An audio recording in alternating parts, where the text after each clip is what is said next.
వచ్చెను తల్లి వసవాంబ, వచ్చెను తల్లి కన్యకాంబ. ఓం వాసవి జై వాసవి పెనగొండ పురవాసిని శ్రీవాసవి. ఓం వాసవి జై వాసవి పెనగొండ పురవాసిని శ్రీవాసవి. ఓం వాసవి జై వాసవి పెనగొండ పురవాసిని శ్రీవాసవి. ఓం వాసవి జై వాసవి పెనగొండ పురవాసిని శ్రీవాసవి. మదిలో నిన్నే తలచితి మనసునని నామము పిలిచితి ఓం వాసవి. మము బ్రోవగరావమ్మ మలయాచల వాసినివి జై వాసవి. మరువక నీ పదపాణి మమ్మేలో మదనారి ఓం వాసవి. మా ఇంటికి రావమ్మ మహతల్లి మాయమ్మ జై వాసవి. ఓం వాసవి జై వాసవి పెనగొండ పురవాసిని శ్రీవాసవి. ఓం వాసవి జై వాసవి పెనగొండ పురవాసిని శ్రీవాసవి.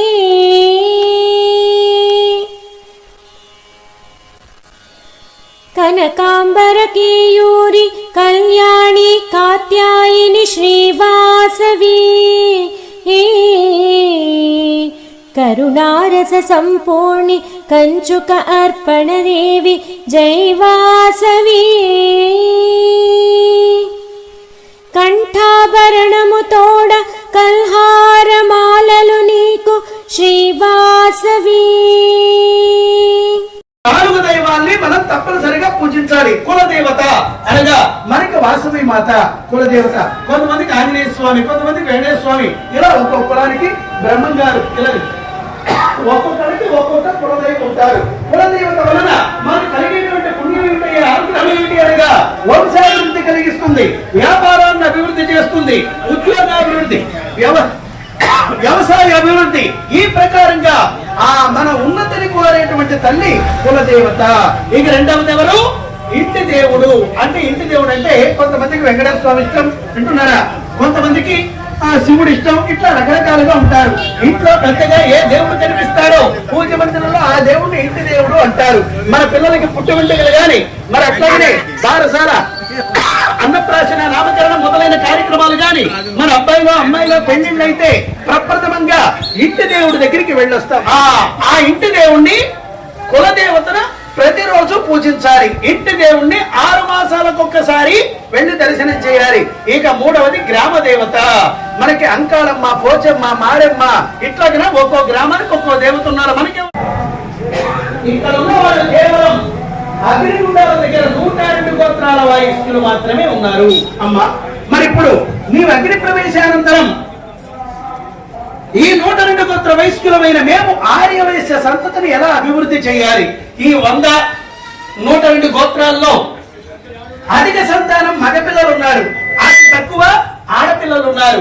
ఏమో మేము వివాహాలు జరుపుకోవాలంటే తగినంత మంది కన్యలు ప్రస్తుతం ఈ 100, 102 గోత్రాల్లో లేరు. మరి ఎలాగమ్మా మేము వివాహాలు చేసుకుని ఆర్యవైశ్య సంతతిని అభివృద్ధి చేయాలి అని ఆ పిల్లలంతా అమ్మవారిని అడిగారు. అప్పుడు అమ్మవారు, నాయన మంచి సమయంలో మంచి ప్రశ్న వేశారు. నేను చెప్పినట్టుగా ఈ రోజు నుంచి వివాహ ప్రక్రియను మొదలు పెట్టండి. మన దేవతల కాలం నుంచి కూడా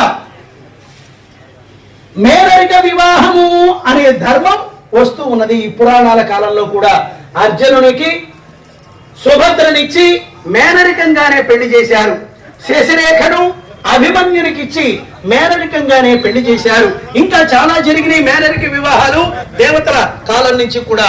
ఆ మేనరిక వివాహాలు ఆపద్ధర్మంగా ఈ రోజు నుంచి మనం పాటించి తీరాలి అన్నది అమ్మవారు. ఏమో మేనరికం అంటే ఏమిటి అనగా, అన్నా చెల్లెళ్లలో అన్న కూతుర్ని చెల్లెల కుమారునికి ఇచ్చి పెళ్లి చేయాలి.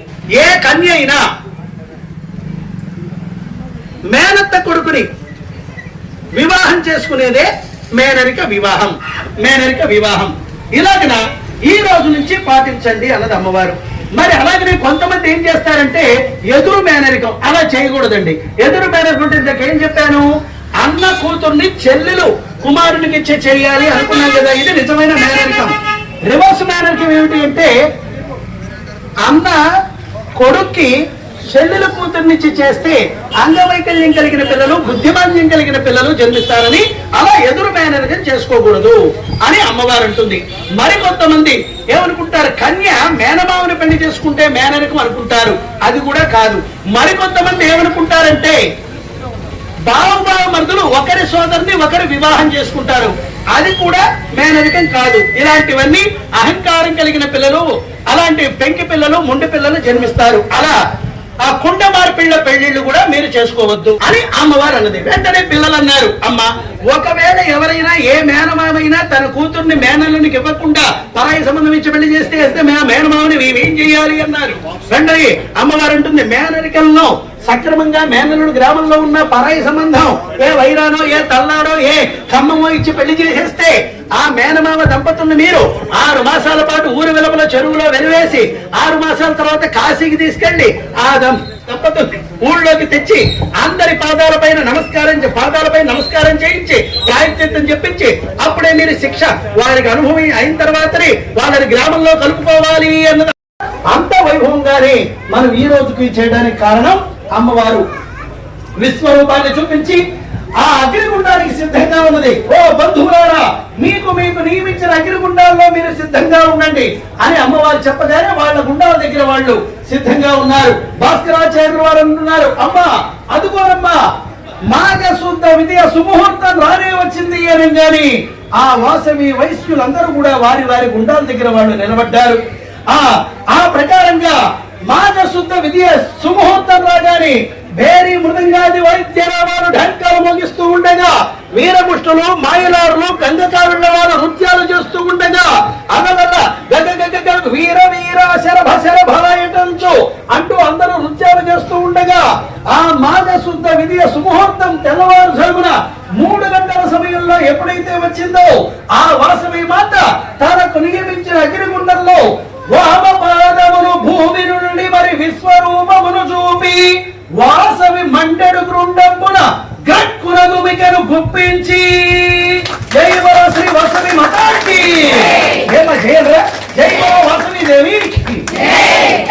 ఎప్పుడైతే గుప్పించి విశ్వరూపిణిగా అమ్మవారు గుండ ప్రవేశం చేసిందో అగ్నిగుండం మధ్యలోకి వచ్చి విశ్వరూపంగా అమ్మవారు నిలబడి ఉండగా వైశ్యులందరూ వారికి నియమించిన అగ్నిగుండాల్లో వారు గుండ ప్రవేశం చేశారు. వారి సతులను కూడుకొని తమ గుండములందు ఎప్పుడైతే గుండ ప్రవేశం చేశారో లిప్త కాలంలో అగ్నిగుండాల్లో నుంచి లేచిన వైశ్యులంతా విశ్వరూపుడైనటువంటి వాసవి యొక్క హృదయంలో ఆ వైశ్యులంతా చేరిపోయినారు. కైలాసం నుంచి పుష్ప విమానాలు వచ్చి ఆ 102 గోత్ర దంపతులందరినీ కూడా ఆ విమానాల్లో కూర్చొని పెట్టుకుని పుష్ప విమానాల్లో అలా వెళుతూ ఉన్నారు. పరమేశ్వరుడు నంది వాహనం పైన ఆ ఈశ్వరుడు వచ్చి అగ్నిగుండంలో ఉన్న వాసవి యొక్క కుడి హస్తాన్ని అలా చేత పట్టి అమ్మవారి అగ్నిగుండంలో నుంచి లేవనెత్తి తన యొక్క నంది వాహనం పైన ఆ పరమేశ్వరుడు కూర్చుండబెట్టుకున్నాడు. ఆ వాసవి పార్వతిగా, పార్వతి పరమేశ్వరునిలో అర్ధనారీశ్వర స్వరూపంగా అమ్మవారు మారిపోయింది. జై శ్రీ వాసవి మాతాకి, జై శ్రీ వాసవి దేవికి. అలా సిద్ధ వైశ్యులుగా ఆ వైశ్యులంతా మళ్ళీ కైలాసానికి వెళ్లి అందరూ ముక్తిని పొందారు. ఆ ప్రకారంగా కన్నికా పరమేశ్వరి అమ్మవారి అగ్నిగుండ ప్రవేశ చరిత్ర ఎవరైతే వింటారో వారందరికీ కూడా అమ్మవారు అష్టైశ్వర్య భోగ భాగ్యాలు నిత్య కళ్యాణంగా అమ్మవారు అనుగ్రహిస్తుందని అమ్మవారి యొక్క చరిత్ర ఫలశ్రుతి. మీరందరూ కూడా 3 రోజుల పాటు చక్కగా టైం అంటే టైంకు వచ్చి అమ్మవారి ప్రవచనం ఈ రోజు వరకు విని ఆ శాంతం మీరంతా విని ధన్యులైనారు.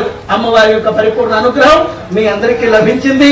దాంతో పాటుగా ఈ రోజున దీపాలు కూడా తెచ్చారు. మన పెద్దల అనుగ్రహం మనందరికీ ఈ దీపాల సేవ వెలిగించిన భక్తులందరికీ కలిగింది. ఆంజనేయ స్వామి అనుగ్రహం, వాసవి అనుగ్రహం, విఘ్నేశ్వర స్వామి అనుగ్రహం మీ అందరికీ కూడా ఈ రోజు కలిగింది. తల్లులారా, ఈ నిమజ్జనం రోజు వరకు ప్రతిరోజు వచ్చి ఆ పూజ కైంకర్యంలో పాల్గొని గణపతి యొక్క పరిపూర్ణ అనుగ్రహాన్ని మీరందరూ పొందాలని ఈ అవకాశం ఇచ్చిన పెద్దలందరికీ కూడా నా యొక్క ధన్యవాదాలు తెలియజేసుకుంటూ విజయవంతం చేసిన మహిళలందరికీ అమ్మవారి ఆశీస్సులు ఎల్లవేళలా ఉండాలని కోరుకుంటున్నాం.